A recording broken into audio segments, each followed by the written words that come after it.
Go from zero visibility of unpowered equipment and attachments to a fully connected fleet in just a few steps.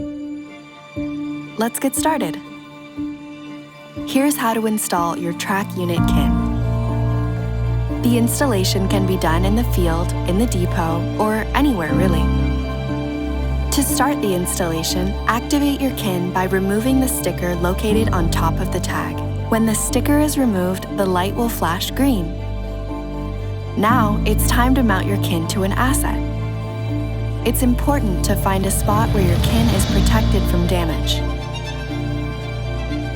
When you have located the right spot, there are several ways to mount your Kin.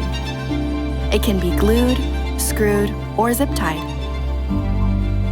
Once properly mounted, it's time to onboard your Trackunit Kin.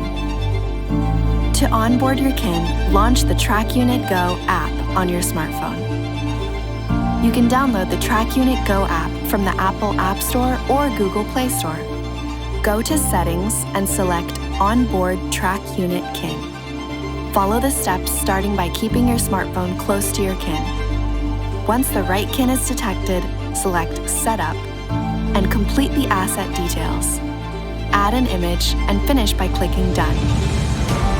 You're now one asset closer to full fleet connectivity. Trackunit Kin.